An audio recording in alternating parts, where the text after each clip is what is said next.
மூத்த பத்திரிகையாளர் வெங்கடேஷ் சார் நம்மளோட இணைஞ்சிருக்காரு. வணக்கம் சார். வணக்கம் சார். பாக்யராஜ் சார் வந்து இறந்துட்டாரு. பட் பல பேர் பல காரணங்கள் சொல்றாங்க. ஆனா ஒரு மீட்டிங் தான் அதுக்கு ஒரு முக்கியமான காரணமா அமைஞ்சுது அப்படின்னு நீங்க சொல்லியிருந்தீங்க. என்ன மீட்டிங் சார்? ஒரு பிரச்சனை மிகப்பெரிய அளவில் ஓடிட்டு இருக்கு. இதுதான் பாக்யராஜ் அவர்கள் மறைவுக்கு காரணமான முதல் நாள் மாலையில் நடந்த மிகப்பெரிய விஷயம் பேசப்பட்டது. எல்லார்ட்டையுமே பேசுனது. இந்த மன உளைச்சல் ஒரு ரொம்ப அதிகமாகவே இருந்தது.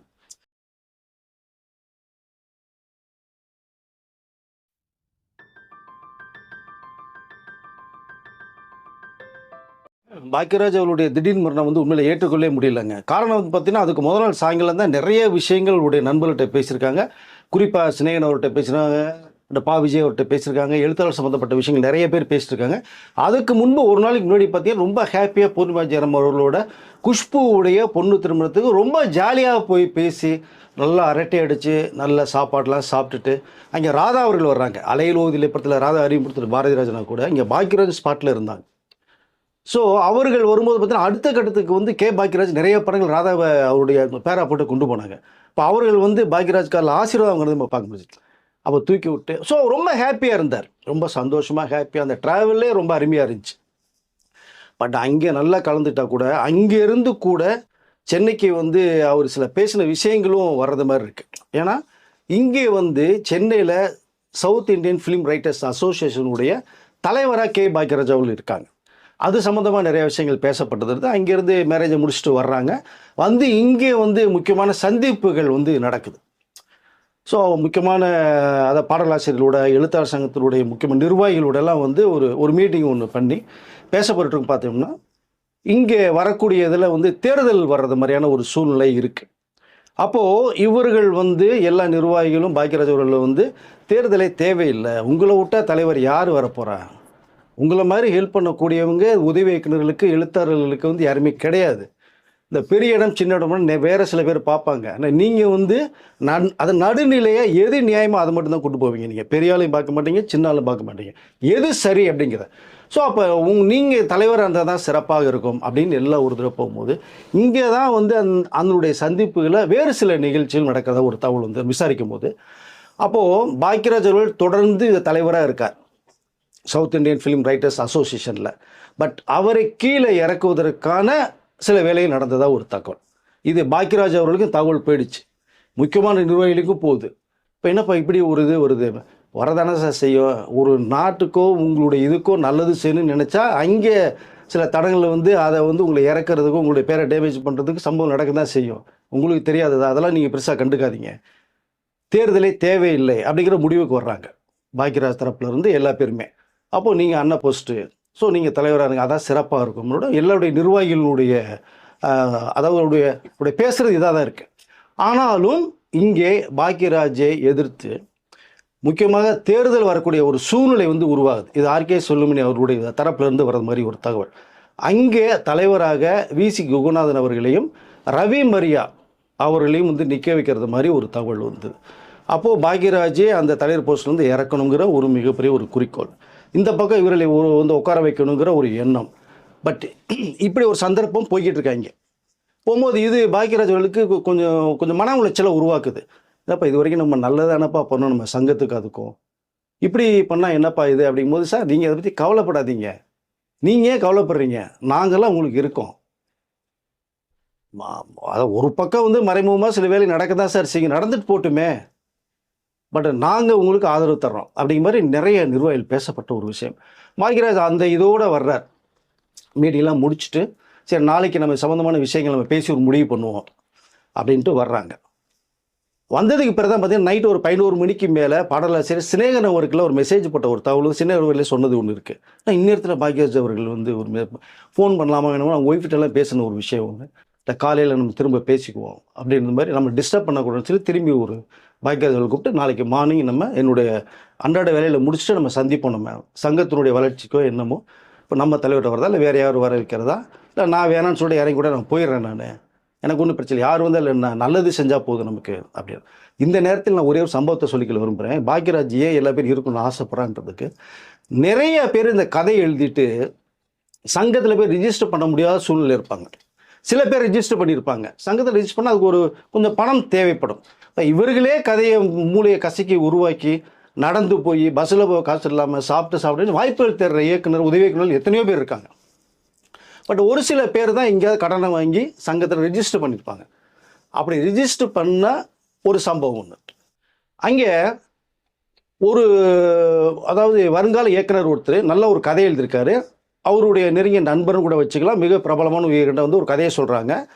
நாளடைவில் பார்த்தோம்னா அந்த கதை ஒரு படமாக மாறுது. அவருக்கு ரொம்ப அதிர்ச்சி. என்ன பண்ணுறது, இப்படி நம்மளுடைய கதையை வந்து அதாவது நம்பி சொல்கிறோம், நம்ம இங்கே டக்குன்னு உருவாக்கிட்டாங்களே, நம்ம பேரும் வரல, அதுக்குரிய பணமும் வரல, இந்த மரியாதையும் இல்லை. அப்போ எல்லாம் போது தான் பாக்யராஜ் அவர்கிட்ட போய் அந்த தகவல் போகுது. பாக்யராஜ் கூப்பிட்டு எல்லாம் டீட்டெயிலாக உட்கார வச்சு நிர்வாகியில் உட்கார வச்சு எல்லாம் பேசுகிறாங்க. பேசும்போது அது அவருடைய சம்மந்தப்பட்டது தான் சொல்லி அது உறுதி செய்யப்படுது. இப்போ முறைப்படி அவர் வந்து கதையை ரெஜிஸ்டர் பண்ண ஒரு தகவலும் வருது. அது மிக பிரபலமான பெரிய நிறுவனம் தயாரித்த படம் கூட அது. இப்போது பாக்யராஜ் நடிச்சிருந்தாங்கன்னா இந்த போஸ்ட்டுக்கு வேறு யார் இருந்திருந்தாங்கன்னா ஒரு பெரிய கிரர், ஒரு பெரிய தயாரிப்பு நிறுவனம் அப்படிங்கும்போது இதை வந்து இவருக்கு சாதகம் இல்லாமல் அப்படியே மேலோட்டமாக பேசி முடிச்சு அமுச்சுட்ருப்பாங்க. ஆனால் இங்கே பாக்யராஜில் அதுதான் செய்யலை. உன்னோட கதை, ஏன்னா இவர் கதாசிரியர் எப்படி கஷ்டப்பட்டு ஒரு கதையை உருவாக்குற வழி அவருக்கு தான் தெரியும். ஸோ அப்போ இவ்வளோ கஷ்டப்பட்டு உருவாக்கின கதையை வந்து அசால்ட்டாக திருட்டு போகிறதுக்கு நான் விட மாட்டேன் நான் அப்படின்னு முறைப்படி என்ன பண்ணுமோ எல்லாம் பண்ணி இது இவருடைய கதை தாங்கிற அளவுக்கு பாக்யராஜ் அவர்கள் வந்து இந்த கடத்தை கொண்டு போகிறார். அப்போது இதில் இருக்கிற ஒன்றும் பண்ண முடியல. அப்போ அவருக்கு வேண்டிய முழு தொகை, பெரிய ஒரு தொகையை பாக்யராஜ் அவர்கள் வாங்கி கொடுத்த ஒரு சம்பவம் இருக்குது. அப்போ எல்லா உதவி இயக்குநர்களுமே பார்த்தீங்கன்னா இந்த புதுசாக கதை வச்சுட்டு இருக்கிறவங்க, படம் தேடி வாய்ப்புறவங்களாம் துப்புன்னு கும்பலாக ரைட்டர்ஸ் அசோசியேஷன் வந்து பாக்யராஜ் அவர்களுக்கு சால்வை போற்றி மாலை மரியாதை கொடுத்து, சார் உங்களை மாதிரி ஒரு தலைவர் இருந்தால் சார் எங்களை மாதிரி பல பேர் அதை கதையை வச்சுட்டு சுற்றுறவங்களுக்கு மிகப்பெரிய வாழ்க்கையாக இருக்கும், அப்படி நாங்கள் எதுவும் வந்தாலுமே உங்களுக்கு ஆதரவாக தருவோம் சார். அவங்களுடைய ஒரு ஆதரவு பெருகுது. நிர்வாகிகள் மத்தியில் இதுதான் நீங்கள் தொடர்ந்து தலைவர்கள் சொல்லப்பட்ட காரணம். இது மாதிரி நிறைய விஷயங்களை பாக்யராஜ் அவர்கள் செஞ்சுருக்காங்க. முடிந்த அளவுக்கு அவர் சொந்த பணத்தை போட்டும் வர்றவங்களுக்கு காசு இல்லாமல் செலவுக்கு காசு கொடுத்துட்ட சம்பவமும் உங்களுக்கு ஒன்று இருக்குது. ஸோ அப்படிப்பட்ட ஒரு தலைவர் நிரந்தரம் இருக்கணுங்கிறது எல்லாரும் ஆசை. ஆனால் ஒரு தரப்பு மட்டுமே பார்த்தா ஆர்கே சல்மணி அவருடைய அந்த தரப்பில் இருந்து வர்றது என்னென்னா அவரை இறக்கிட்டு விசி குணாதிரியும் ரவிமுறையை உட்கார வைக்கணும், தேர்தல் நடத்தியே தீரணும் அப்படிங்கிற மாதிரியான ஒரு பிரச்சனை மிகப்பெரிய அளவில் ஓடிட்டு. இதுதான் பாக்யராஜ் அவர்கள் மறைவுக்கு காரணமான முதல் நாள் மாலையில் நடந்த மிகப்பெரிய விஷயம், பேசப்பட்டது, எல்லார்ட்டையுமே பேசுனது. இந்த மன உளைச்சல் ஒரு ரொம்ப அதிகமாகவே இருந்தது. என்ன இப்படி ஒரு இது இருக்குது, என்ன இருக்குது. இப்போது இந்த நேரத்தில் தான் ஒரு விஷயம் சொல்லிக்கிறேன். என்ன எது வந்தாலுமே நீங்கள் தைரியமாக தில்ல நிற்கணும், யாராக இருந்தாலுமே. நான் இது சம்மந்தமாக கார்டியாலஜிஸ்ட் ஒரு டாக்டர் டிஸ்கஷன் பண்ணும்போது சொல்லும் போதுன்னா, எந்த கவலை ஒரு மனிதனுக்கு வந்தாலுமே சந்தோஷமாக இருந்திருக்கேன், மகிழ்ச்சியாக இருங்க. உங்கள் ஹார்ட் அதுதான் எதிர்பார்க்கும். நீங்கள் கவலை பட அது அப்படியே சோர்வடையும். இது சயின்டிஃபிக்கான உண்மை சார். இது நீங்கள் கேட்டால் தெரியும் உங்களுக்கு. அப்போது பாக்யராஜ் அவர்கள் வந்து என்னதான் அவருக்கு வந்து வசதி வாய்ப்புகள் எல்லாமே இருந்தால் கூட அவர் வந்து இதில் சம்பாதிக்கிறன்ற நோக்கமே இல்லை அவருக்கு. எழுத்தாளர் சங்கத்தில் போய் தலைவர் இருந்து சம்பாரிச்சு பண்ணுற அவசியமே இல்லை அவருக்கு. ஏன்னா குடும்பத்தை வந்து பூர்ணிமா பாக்யராஜ் அவர்கள் கையில் எடுத்துட்டாங்க. பாக்யராஜ் அவர்கிட்ட சொல்லுறது, நீங்கள் உங்கள் வேலையை அழகாக நீங்கள் பாருங்கள், எந்திரிங்க, கதையோ வரலுக்கோ என்னமோ சங்கத்துக்கோ எதுவெல்லாம் நீங்கள் போயிட்டுக்கிட்டு ஃப்ரீயாக வாங்க, குடும்பத்தையும் என்னுடைய தொழிலையும் இதையும் நான் பார்த்துக்கிறேன். ஸோ இங்கே இருந்த சொத்து எல்லாத்தையுமே பாக்யராஜ் அவர்கள் விற்று படம் எடுத்த சம்பவங்கள் உங்களுக்கு இருக்குது. நிறைய பேருக்கு உதவி செய்யப்பட்ட சம்பவங்கள் இருக்குது. அப்போ குடும்பத்திலேருந்து கொஞ்சம் வெளில வர்றாரு என்னென்னா அவர் தொழில் பார்க்குறதுக்காக. ஃபேமிலி ரொம்ப ஹாப்பியாக நல்லா ஜாலியாக போகுது. ஒரு பக்கம் சாந்தனு பிரச்சனை, பொண்ணு சரண்யா பிரச்சனை இருந்தால் கூட அது பெருசாக காட்டிக்குமோ பூர்ணிமா பாக்யராஜ் கையில் எடுத்துட்டாங்க. இவருடைய படம் சம்பாதிக்கிறது, ஈவெண்ட்டு போகிறது, இந்த ரியாலிட்டி ஷோ போகிறது எல்லாமே பார்த்தீங்கன்னா பொண்ணுக்கு கொடுக்கறதுக்காக தான் அவர் மோஸ்ட்லியே பண்ணுறது. இல்லை அது கூட காசு வாங்க மாட்டார் அவர். பட் இப்படி ஒரு சம்பவம் இருக்கும்போது அவர் வந்து ஃபேமிலிக்குள்ளே நிம்மதியாக போகிறார், பிரச்சனைகள் இல்லை, உடலில் எந்த நோயும் கிடையாது, சுகர் எதுவுமே கிடையாது, மாத்திரை எடுத்துகிற வேலையும் கிடையாது அவருக்கு. ரொம்ப ஹாப்பியான வாழ்க்கை. ஒரு பீரியடில் லைட்டாக ட்ரிங்க்ஸ் சாப்பிட்டாரு, உண்மையாக தான் நம்மளும் சொல்லியிருக்கோம். அதை டோட்டலாக விட்டுட்டார். பூர்ணிமா பாக்யராஜில் எடுத்து சொல்லி டோட்டலாக மாற்றிட்டாங்க. நிறைய கேரக்டர்ஸ் நீங்கள் பண்ணுங்கன்னு சொன்னது அவர் மனைவி தான். So cigarette chain smoker Bhagyaraj அவர்கள் ஒரு பீரியடுக்கு அப்புறம் அந்த சிகரெட்டையும் டோட்டலாக விட்டார். எதுவுமே கிடையாது, ரொம்ப ஃப்ரீயாக ஹாப்பியாக இருக்கார். அப்போது இந்த சங்கத்தில் ஏற்பட்ட மிகப்பெரிய ஒரு குழப்பம், அன்னைக்கு சாயங்காலம் நடந்த விஷயங்கள் அவரை மனசை போட்டு உலுக்கிக்கிட்டே இருந்தது.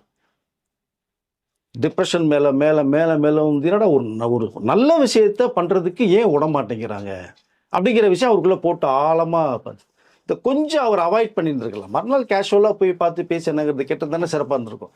ஆனால் அவருடைய மனசுக்குள்ள அந்த கேள்விகள் வர வர வர அவருடைய நிர்வாகிகள்கிட்ட முக்கியமானவர்கிட்டலாம் பேசின சம்பவங்கள் நிறையா இருக்குது. இதெல்லாம் முடித்து காலையில் வாக்கிங் போகிறாரு.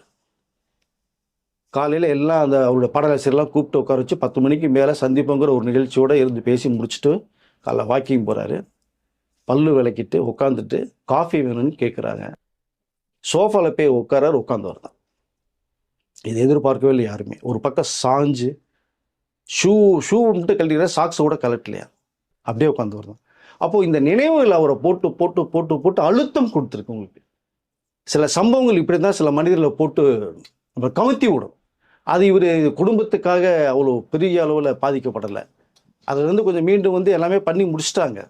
மற்றவர்களுக்கு உழைப்பதற்காக நாம் சங்கத்துக்கு பாடுபடணும், அடுத்தவர்களுடைய வாழ்க்கையை உயர்த்தணும், இந்த நோக்கம் இவருக்கு இருந்ததுனால இவ்வளோ பிரச்சனையை சந்தித்தார்.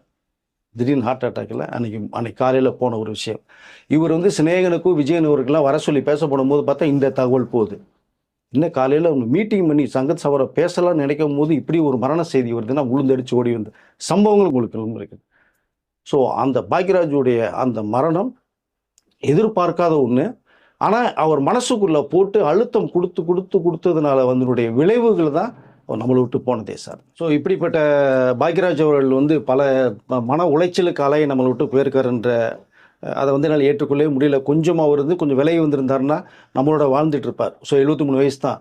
சொல்லப்போனால் இன்னும் ஒரு கிட்டத்தட்ட ஒரு 20 வருடங்களுக்கு மேலே வாழக்கூடிய வாய்ப்புகள் இருந்திருக்கும்.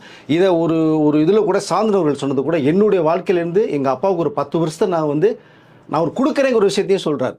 ஒரு இதில் நம்ம பேசும்போது கூட அது கூட பாக்யராஜ் வருத்தப்பட்டார். ஐயோ என்னப்பா நீ அப்படின்னு. இப்படி இந்த மாதிரி இருந்த ஒரு பாக்யராஜ் இன்னைக்கு இல்லைங்கிற ஒரு விஷயத்தை நம்ம வந்து ஏற்றுக்கொள்ள முடியல. ஆனால் அவருடைய இறுதி சடங்கில் நடந்த சில சம்பவங்கள், சர்ச்சைகள் வந்து உண்மையிலேயே மனசுக்கு ரொம்ப என்னென்னா வேதனையாக இருந்தது நம்ம பார்க்குறதுக்கு. எனக்கு அங்கே மீடியா பீப்புள்ஸ், ஏன்னா நம்ம பத்திரிக்கையாளர், மீடியா, சோஷியல் மீடியாவில் இல்லைன்னா கண்டிப்பாக நிறைய விஷயங்கள் வெளிநாட்டில் எத்தனையோ பேர் பார்க்கணும் ஆசைப்படுறவங்களை போய் கொண்டு ரீச் பண்ணுறது அவங்க தான். லைவ் டெலிகாஸ்ட் காலையில் வந்தவங்க ராத்திரி இருந்து மறுநாள் வரைக்குமே இருந்த நம்மளுடைய மீடியா நண்பர்கள் நம்ம பார்த்துருக்கோம். கரண்ட்லாம் கட் பண்ணும்போது பார்த்தோன்னா எல்லா பேரையும் வந்துட்டு போயிட்டாங்க. பட் இவர்கள் மட்டுமே இருந்து யாராவது வருவாங்களா, என்ன நிலைமை இருக்குது என்னன்றதெல்லாம் வெளியில் ஃபோக்கஸ் பண்ண விஷயங்கள் நம்மளோட மீடியா நண்பர்கள். அதை கொஞ்சம் இந்த நேரத்தில் எல்லாமே புரிஞ்சுக்கணுங்க சொல்ல வரேன் நான். ஆனால் இதுக்கும் மீறி பார்த்தீங்கன்னா சில பேருடைய ரசிகர்கள், அதாவது இன்ஸ்டா இன்ஃப்ளூயன்ஸ்லாம் இருக்காங்க, ஃபேஸ்புக்கில் போகணும், இன்ஸ்டாவில் போகணும், ட்விட்டரில் போகணும்னு சொல்லி மொபைலில் எடுத்துகிட்டு வந்து எடுக்கக்கூடிய சில பேரை நம்ம பார்க்க முடிஞ்சுது. இங்கே ராதியா அவர்கள் மிகப்பெரிய ஒரு கோவத்தை நம்ம வந்து பார்க்க முடியும். இங்கே ராதியா அவர்கள் வந்து ஆம்புலன்ஸில் பாக்யராஜ் ஒரு உடலை கொண்டு வரும்போது, சாந்தன் உள்ளேருந்து வரும்போது, இறங்கும்போது பார்த்தோம்னா அவர் ரொம்ப அழுதுகிட்டே இருந்துருப்பான் போட்டு, கண்ணம்லாம் வீங்கின பார்க்க முடிஞ்சது. அப்புறம் ரொம்ப எமோஷனல் ஆனதை பார்த்தோம்.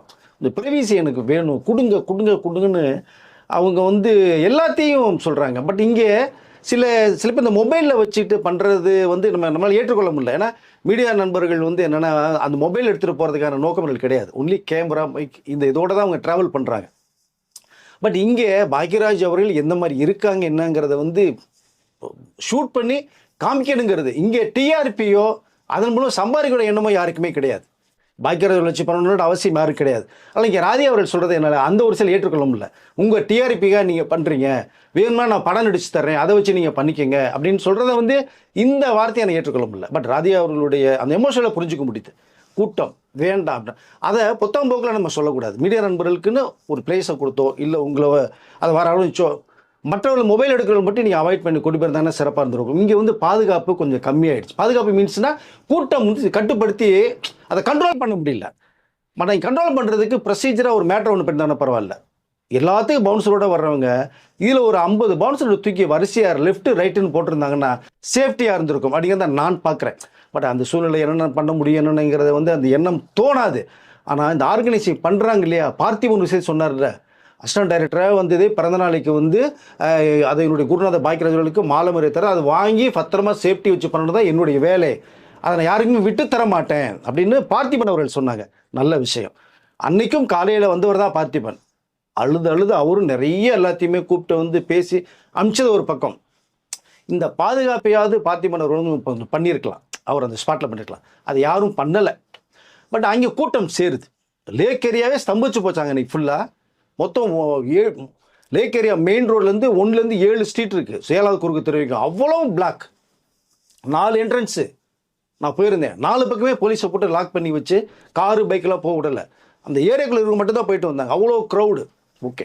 ஸோ ராதி அவருடைய எமோஷனை பார்க்கும்போது இன்னொரு விஷயம் நான் சொல்லிக்கல விரும்புகிறேன். அவரோட சேர்ந்து சுகாசினி அவர்களும் பண்ணதையும் ஏற்றுக்கொள்ள முடியல. ஏன்னா உங்களுக்கு எந்த அளவுக்கு வந்து ஒரு பாக்கியராஜ் மேலே அன்பு பாசம் பற்று இருக்கோ அது மாதிரி எல்லாத்துக்கும் இருக்கும். அது வந்து இல்லைன்னு சொல்ல முடியாது. ஆனால் அவர்கள் வந்து கூட்டத்தில் எல்லாத்தையும் தள்ளி விட்டது, முட்டியில் குத்துனது, இடித்தது, அப்புறம் கார்லேருந்து வரக்கூடிய அதை பெரிய ஸ்டார் கூட அந்த கேமரா தட்டி விட்டது, இதெல்லாம் நம்ம பார்க்கும்போது கேமராவில் கீழே விழுந்து உடஞ்சுன்னு என்ன உங்களுக்கு 5 லட்ச ரூபாய்க்கு மேலே வரும். அது யார் பொறுப்பாக முடியும்? இவ்வளோ விஷயங்கள் இருக்குது. பட் உங்களையும் கவர் பண்ணி இதெல்லாம் வரலாற்று பக்கங்கள், நாளைக்கு பார்க்கக்கூடிய நிகழ்ச்சிங்க, பதிவுங்கள் இது. நம்மளுடைய தமிழக முதலமைச்சர் வந்து விஜய் அவர்கள் வந்தாங்கல்ல, வந்துட்டு மாலை மரியாதை அதை செலுத்திட்டு சாந்தனுவை கட்டி பிடிச்சி ஆறுதல் சொல்லி, அங்கே பூர்ணிமா பாக்கியராஜ் அவர்கள் உட்காந்து வேறு சேரில் உட்காந்துருக்காங்க, கீழே முட்டி போட்டு உட்காந்து ஆறுதல் சொன்னார். எந்த முதலமைச்சர் பண்ணியிருக்காங்க? இதெல்லாம் நாளைக்கு 10, 15, 20 வருஷத்துக்கு அப்புறம் பார்க்கும்போது இந்த சம்பவங்கள்லாம் மிகப்பெரிய பதிவான சம்பவங்கள். இது ஒரு முதலமைச்சர் முட்டி போட்டு ஆறுதல் சொல்லி அவருடைய அந்த ஆழ்ந்த இரங்கலை சொல்லிட்டு போகிறாங்கன்ற போது இந்த பதிவுகள் முக்கியமானது. அதை மீடியா நண்பர்கள் மட்டும்தான் பண்ண முடியும். ஸோ இந்த உலகத்தை கொண்டு போய் காமிக்கிறது அவங்க தான். பட் யார் பண்ணுனாங்கிறத வந்து கொஞ்சம் புரிஞ்சுக்கிட்டு ஒரு பவுன்சரை போட்டு பேரிகேட் போட்டு பாதுகாப்பாக போகிறதுக்கு ஒரு வழி, வர்றதுக்கு ஒரு வழி நீங்கள் செட் பண்ணி தான் ஆகணும். கூட்டம் வருங்கிறது தெரியும். பாக்கியராஜ் சாதாரண ஆள் கிடையாது. பாரதிராஜும் பாக்கியராஜும் லெஜண்ட், தமிழ் திரையுலகத்தின் முன்னோடி 2 கண்கள் அவங்க. இந்த இடத்துல ஒரு விஷயத்தை நான் சொல்லிக்கல விரும்புகிறேன். நார்த்தில் வந்து இந்த மாதிரி சம்பவம் நடந்துன்னு வச்சிங்களேன், வட மாநிலங்களில் அங்கே எல்லா பேரும் வரக்கூடியவர்கள் ஒயிட் அண்ட் ஒயிட்டில் தான் வருவாங்க, லேடிஸோ ஜென்ஸோ. ஒரு சவுண்டு இருக்காது. அப்படி இந்த பின் ட்ராப் கீழே நீங்கள் ஒரு பின்னு போட்டிங்கன்னா சவுண்டு கேட்கும். அந்தளவுக்கு அமைதியாக இருப்பாங்க. வர்றதுக்கு ஒரு வழி, போகிறதுக்கு ஒரு வழி. இந்த மீடியா பீப்புள்ஸுக்குன்னு ஒரு சென்டர் பிளேஸ் ஒன்று வச்சுருப்பாங்க. அவங்க அந்த இடத்துல நகரவும் மாட்டாங்க. வர்றவர்களை ஃபோக்கஸ் பண்ணுவாங்க, போகிறவங்களை பண்ணுவாங்க. என்ன நடந்த சம்பவங்கள் இதுதான் வரும். இந்த பதிவுகள் நிறையா இருக்குது. நீங்கள் பழைய சம்பவங்கள் பார்த்தீங்கன்னா தெரியும். அப்படி ஒரு வந்து அரேஞ்ச்மெண்ட்ஸ் அவங்க பண்ணியிருந்தாங்கன்னா உண்மையிலேயே நல்லா இருந்திருக்கும். அது பண்ணலை.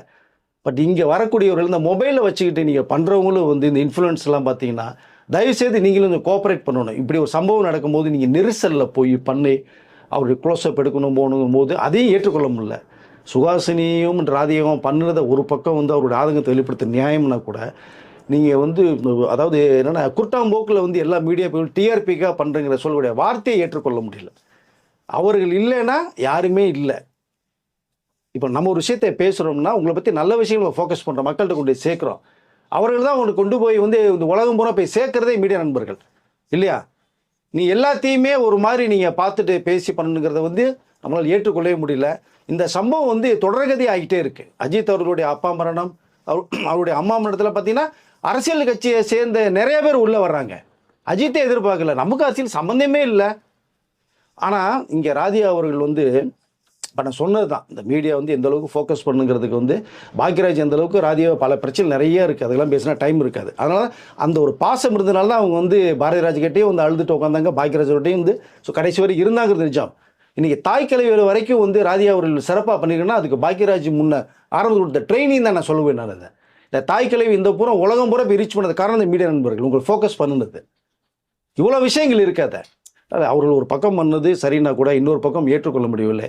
நம்ம மீடியா நண்பர்களும் வந்து கொஞ்சம் அதுக்குன்னு வேண்டிய ஆர்கனைசேஷன் பண்ணிவிட்டு இந்த மொபைலில் தூக்கிட்டு போகிறவங்க வந்து நீ வெளில அனுப்பிச்சிட்டு, ஏன்னா அவர்கள் இமீடியட்டாக ஸ்பாட்டில் டக்குன்னு வந்து ரீல்ஸ் போடணுங்கிற ஆசையில் பண்ணுவாங்க. பட் இதெல்லாம் கொஞ்சம் தவிர்க்கணும் அப்படிங்கிறத சொல்லிக்கொள்ள.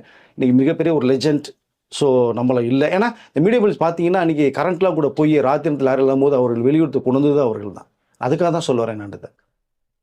ஸோ நம்மளுடைய லெஜண்ட் பாக்கியராஜ் அவர்கள் இன்றைக்கி நம்மளை விட்டு இல்லை. அவருடைய மரணம் ஏற்கனவே சம்பவங்கள் சொல்லியிருக்கேன். அந்த மன உளைச்சல், சங்கத்தினுடைய ஏற்பட்ட அந்த நிறைய குளறுபடிகள், என்னடா இது அப்படின்னு அவர் யோசித்தது. பட் இன்றைக்கி இல்லை. இவ்வளோ பிரச்சனை சர்ச்சைகள் உருவாகிருக்கு. இதுக்கும் மீறி ஒரு விஷயத்தை நான் சொல்லிக்கல விரும்புகிறேன். பாக்கியராஜ் அவர் வந்து கண்தானம் பண்ணியிருக்காங்க. அது உண்மையிலே மிக சிறந்ததாக ஒன்று பார்க்குறேன். அப்படி அந்த கண்தானம் பண்ணி அந்த கண்ணை எடுத்துகிட்டு போகிற சம்பவம் இருக்குது. இப்போ ஆப்ரேட் பண்ணி எடுத்திருக்காங்க. ஸோ அவர் இல்லையே தவிர அவருடைய கண்கள் நம்மளை எல்லாத்தையுமே பார்த்துட்டு தான் இருக்கும். ஸோ இந்த உலகத்தையும் பார்க்கும். யாரோ அந்த நபர் மிகப்பெரிய ஒரு கொடுப்பரசாலியாக இருப்பார்னு தான் நினைக்கிறேன். அந்த நபர் யாருன்னு தெரியல. பாக்கியராஜுடைய கண்களை பொருத்தக்கூடிய அந்த நபர், அவர் மூலமாக பாக்கியராஜ் நம்ம முன்னாடி வாழ்ந்துட்டு இருப்பார். நிறைய விஷயம் நமக்கு வரும்ன்ற தகவல் நமக்கு வருது சார் இந்த நேரத்தில். ஸோ மிகப்பெரிய ஒரு லெஜெண்டை பற்றி பேசுனது இல்லைங்கிற மிகப்பெரிய ஒரு குறை. இந்த நேரத்தில் நான் ஒரே ஒரு விஷயத்தை தான் நம்ம தமிழக அரசுக்கு நான் வந்து தெரிவிச்சுக்கிறேன். என்னென்னா அரசு மரியாதையோட செலுத்தினாங்க. அது உண்மையிலேயே வந்து மிக தகுதியான நபர் பாரதிராஜா அவர்களும், ஸோ பாக்யராஜ் அவர்களும்.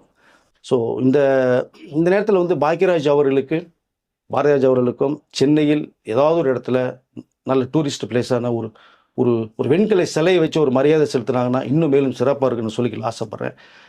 பட் இதோடு சேர்த்து நிறைய பேர் அந்த இடத்துல சர்ச்சைக்குள்ளே வர்றது மாதிரி நம்ம பார்க்க முடிஞ்சது.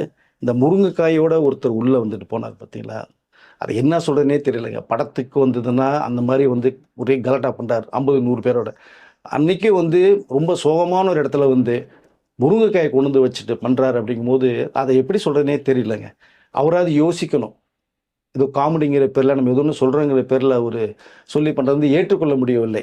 அந்த மாதிரி சம்பவத்தில் வந்து இந்த மாதிரி என்ன சில்லறத்தனமான சில விஷயங்கள் பண்ணக்கூடாதுன்னா, அவருடைய படங்கள் எவ்வளோ படங்கள் நமக்கு இருக்குது வரலாற்று திரும்பி பார்த்தா அதெல்லாம் தாண்டி தான் பண்ணணும். ஸோ நீங்கள் வர்றீங்க, அவரை பார்க்கணும், உங்களுடைய ஆழ்ந்த இரங்கலை சொல்லணும்னா அப்படியே பார்த்துட்டு நீங்கள் பதில் சொல்லிட்டு போயிட்டாங்கன்னா சிறப்பாக இருக்கும் அப்படிங்கிறத நான் சொல்லிக்கல, நான் விரும்புகிறேன். நான் இதை தமிழக அரசு ஒரு இறுதி மரியாதை செலுத்தி 72 குண்டுகள் முழங்க ஒரு வெண்கலை சிலையும் பாரதிராஜா அவர்களுக்கும் பாக்யராஜ் அவர்களுக்கும் பிரித்து வைக்க வேணாம், ஒரே இடத்துல. குருவுக்கும் சிஷியனுக்கு வச்சா சிறப்பாக நினைக்கிறேன். இன்னும் மேலே பார்த்தீங்கன்னா பாரதிராஜா மேலே மிகுந்த ஒரு பற்று பாசம் கொண்டவர். அந்த அழுத்தமும் வந்து பாக்யராஜ் இருந்தது. பாரதிராஜா இறந்த 16வது நாள் முடியுது, 17வது காலையில் இவருடைய மரணம் வருது. இப்போ எந்த அளவுக்கு அந்த பற்று அவருக்கு மேலே இருந்தது தெரியும். பட் அவருடைய நினைவுகளே நிறையா இருந்தாங்க. நம்மளும் சொல்லுவாங்க, ஒரு மனிதன் இறந்து போனதுக்கப்புறம் 16ஆம் நாள் தான் காரியம் பண்ணுவான்னு சொல்லுவாங்க. பட் இங்கே பாரதிராஜா அவர்களுக்கு எப்போ பண்ணால் 3ஆவது நாளோ 11 நாள் சிலர் பண்ணிடுறாங்க. 16ஆவது நாளில் நம்மளுடைய சிஷியனும் வீட்டில் இல்லைங்கிறது வந்து அதை நம்மளால் ஏற்றுக்கொள்ளவே முடியல. ரொம்ப மிகப்பெரிய இழப்பு, தமிழ் இண்டஸ்ட்ரிக்கு மிகப்பெரிய இழப்பு. இவரை மாதிரி ஒரு ஸ்க்ரீன் பிளே கிங் ரைட்டர் இதுவரைக்கும் கிடைக்கல, இனிமேலும் கிடைக்க மாட்டாங்கன்னு தான் சொல்லுவேன். ஒரு சின்ன டாட் கதையை எடுத்து ஸ்க்ரீன் பிளேயில் பண்ணி மக்கள் மத்தியில் சுவாரஸ்யமாக கொண்டு போய் சேர்த்தவர் கே பாக்யராஜ் அவர்கள். ஸோ இன்னும் நிறைய விஷயங்கள் இருக்கு, நம்ம பேசிட்டே போகலாம். சந்தர்ப்ப கிடைக்கும் அடுத்த வீடியோவில் பேசுவோம் சார். ஓகே சார், நிஜமாவே அன்றைக்கி நடந்த விஷயங்கள்லாம் நிறைய சர்ச்சையை ஏற்படுத்திடுச்சு. யார் பக்கம் நம்ம நியாயம் பேசுறதுன்னு நம்மளுக்கு தெரில. இவங்க பக்கம் பேசுகிறதா அவங்க பக்கம் பேசுகிறதான்னு தெரில. ஆனால் எனக்கு இந்த முருங்கைக்காய் விஷயம் ரொம்ப கோவத்தை ஏற்படுத்துச்சு. ஓப்பனாக சொல்கிறேன், சரியான கோவத்தை ஏற்படுத்துச்சு. அடுத்த முறை வந்து பார்த்தீங்கன்னா இந்த மாதிரி ஆட்களை வந்து பிளாக் பண்ணிவிடுங்க, இனிமேல் அளவே பண்ணாதீங்கன்ற. நம்ம மீடியா நண்பர்களும் வந்து அவங்களை எடுக்க வேண்டிய அவசியம் இல்லைன்னு சொல்கிறேன் நான். ஆமாம், அந்த மாதிரி ஆட்களை வந்து தவிர்த்துடுங்க, ஸ்கிப் பண்ணிவிடுங்க. நீங்கள் வந்து ஒரு சுற்றறிக்கை விட்டுடுங்க, இந்த நபர் வந்து இனிமேல் எந்த கெட்ட விஷயத்துக்கும் உள்ள அலோவ் பண்ணாதீங்கன்னு சொல்லிட்டு அந்த ஆளை வந்து பிளாக் பண்ணுங்க. கண்டிப்பாக இதை தான் நம்ம சொல்கிறோம் நம்ம. ஏன்னா இதை வந்து யாருமே செய்ய மாட்டாங்க. ஓகேங்களா, ஏதான் எனக்கு விளம்பரம் தெரியுது, வர்ற 10 பேரில் நான் தெரியணும்னு சொல்லிட்டு கையில் இந்த முருங்கை கொண்டு வந்த விஷயத்தெல்லாம் வந்து இப்போ ஓப்பனாக சொல்கிறேன், இது வந்து நிஜமாவே ஒரு அருவருப்பான விஷயம் சொல்லிட்டு அந்த இடத்தில் அவர்கள் ப்ரொமோஷனுக்காக இந்த மாதிரி விஷயங்கள்லாம் பண்ணுறாங்க போது ரொம்ப கேவலமாக இருக்காது, தவிர்க்கணும் இதை. ஆமாம், நம்மளுடைய மீடியா நண்பர்களும் அவரை பேசுறது வைக்கிறத வந்து டோட்டலாக தவிர்த்தணுங்கிறது தான் சொல்லிக்கலாம் விரும்புகிறேன் சார். ஓகே சார், ஆழ்ந்த இடங்களை அவங்க ஃபேமிலிக்கு நம்ம தெரிவிச்சுக்கலாம். ரொம்ப அவங்க ஒய்ஃப் எல்லாம் பார்க்கும்போது நம்மளால ரொம்ப எமோஷனலாக தான் இருந்துச்சு. சாந்தனுவாலெல்லாம் கண்ட்ரோலே பண்ண முடியல பொழுது. அந்த இடிச்சடங்கும் போது சாந்தனுலாம் பார்க்கவே முடியலங்க. நல்ல அருமையான அவருடைய மகன், அது வார்த்தையில் இல்லை, அவங்களோட மருமக கீக்கி அப்படிங்கிற அந்த கீர்த்தி அவங்க. பூர்ணிமா ஜெயராம் அவர்கள் நல்ல அருமையான ஒரு பெண்மணி, சுருக்கமாக சொல்ல போனால் அது குடும்ப தலைவி. பாக்யராஜ் இந்த அளவுக்கு தேறி வந்தது காரணமே பூர்ணிமா பாக்யராஜ் தான்.